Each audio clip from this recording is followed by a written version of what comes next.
নমস্কার, দেখছেন কলকাতা টিভি, সঙ্গে রয়েছে অনন্যা। শুরু করছি জেলার সারাদিন।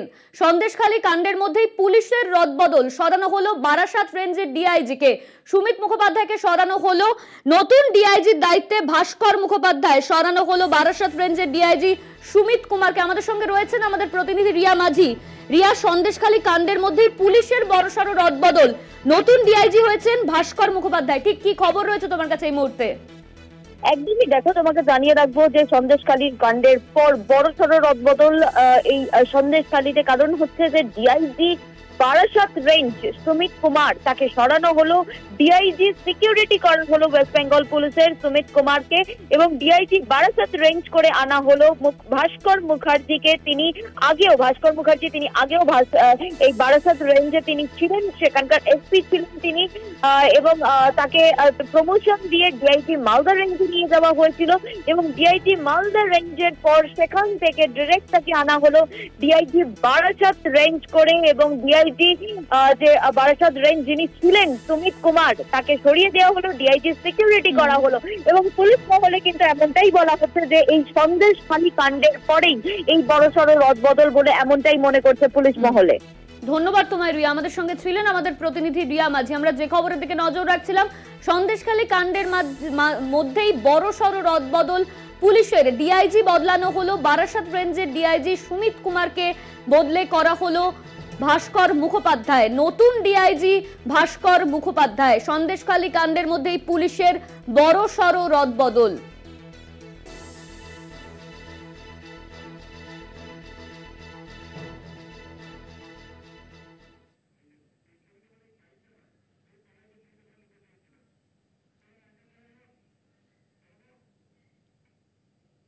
সন্দেশখালী কাণ্ডে শেষ পর্যন্ত মামলা দায়ের। রাজ্য পুলিশ মামলা দায়ের করলো এবং মহিলার গোপন জবানবন্দির মাধ্যমে মামলা দায়ের। সন্দেশখালী কাণ্ডে শেষ পর্যন্ত মামলা দায়ের, গণধর্ষণের মামলা দায়ের রাজ্য পুলিশের। এক মহিলার গোপন জবানবন্দির ভিত্তিতে এই মামলা দায়ের করা হলো। আমরা আরো বিস্তারিত জানবো। আমাদের সঙ্গে রয়েছে রিয়া মাঝি। রিয়া, গণধর্ষণের মামলা দায়ের রাজ্য পুলিশের, ঠিক কি জানা যাচ্ছে?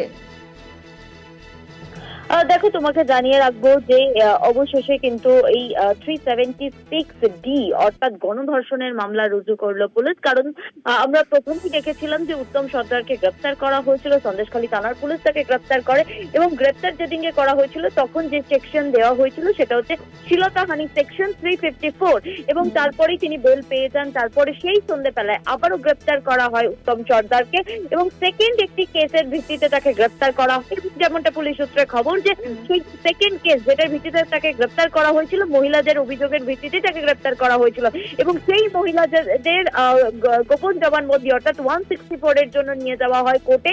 এবং সেখানেই মহিলারা জানেন তাদের সাথে গ্যাং রেপ করা হয়েছে, এবং তারপরেই কোর্টের নির্দেশে পুলিশ 376D অর্থাৎ গ্যাং রেপ এবং 307 অ্যাটেম্পট টু মার্ডারের সেকশন ইতিমধ্যেই অ্যাড করেছে। ধন্যবাদ তোমায় রিয়া। আমাদের সঙ্গে ছিলেন আমাদের প্রতিনিধি রিয়া মাঝি। আমরা যে খবরের দিকে নজর রাখছিলাম, সন্দেশখালী কাণ্ডে শেষ পর্যন্ত মামলা দায়ের, গণধর্ষণের মামলা দায়ের রাজ্য পুলিশের।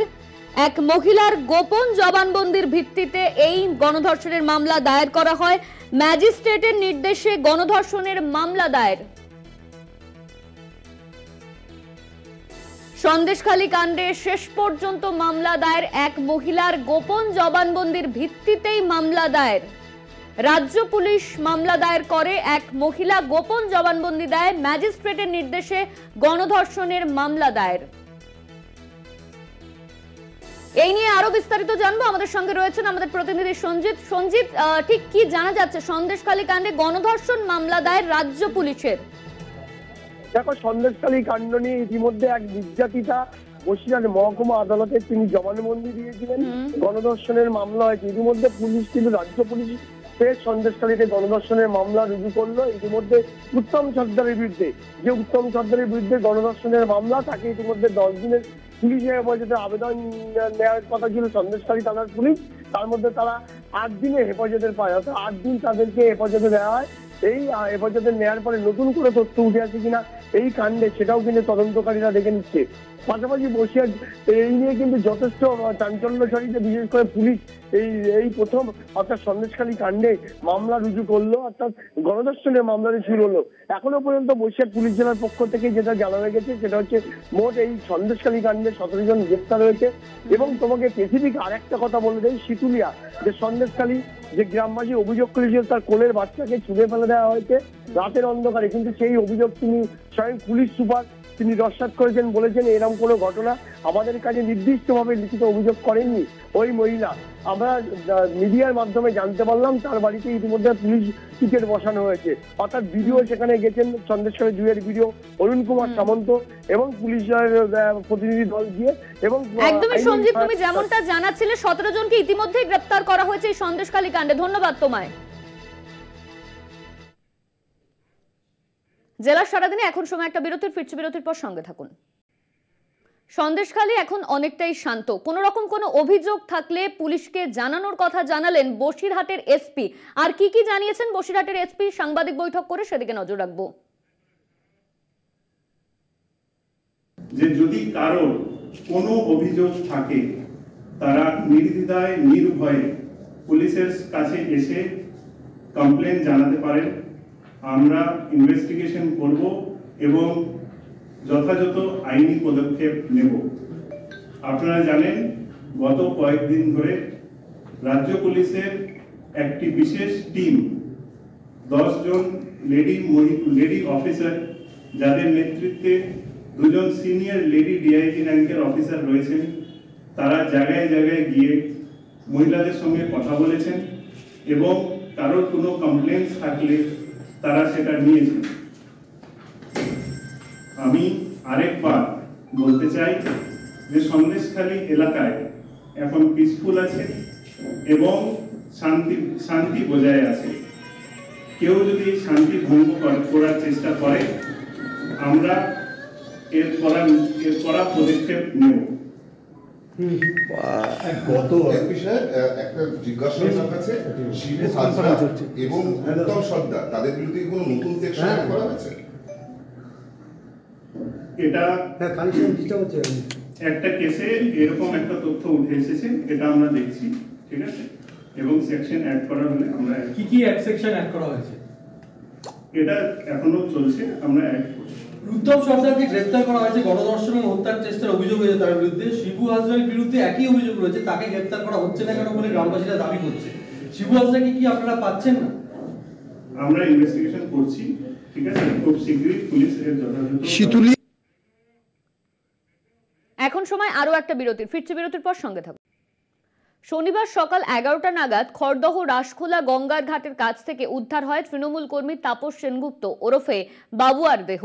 স্থানীয়রা খড়দহ পুরসভার অন্তর্গত রাসখোলা গঙ্গার ঘাটের কাছে এক ব্যক্তিকে ভাসমান অবস্থায় দেখতে পেয়ে খবর দেয় খড়দা থানায়।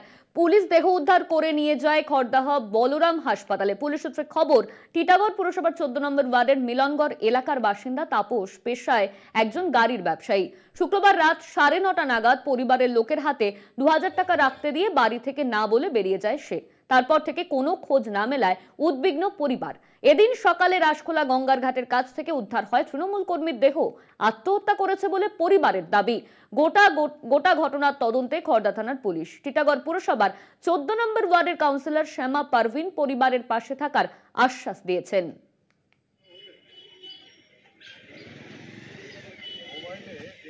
ফাইন্যান্সিয়াল ক্রাইসিস থেকে উনি মুক্ত ছিলেন। এবার তারপরে চারিদিকে আমরা খুঁজেছি, খোঁজার পর তো সেরকম কিছু খবর পাওয়া যায়নি। হঠাৎ এই 1-1.5 ঘন্টা আগে খবর পেয়েছি যে ওনার বডি নাকি রাসখোলা ঘাটে পাওয়া গেছে। এবার তারপরে যা প্রসিজিওর আছে আমরা ফলো করছি। স্বভাবে খুব শান্ত, তো সেটাই তো আমাদের বিশ্বাস হচ্ছে না, অবাক হচ্ছে না যে কি এমন পরিস্থিতিতে চলে আসলো। ফিনান্সিয়াল ক্রাইসিস তো মানুষের থাকেই, কিন্তু দাদা একটু। জেলার সারাদিন আজ এই পর্যন্তই। দেখতে থাকুন কলকাতা টিভি, রাত দিন 7 দিন।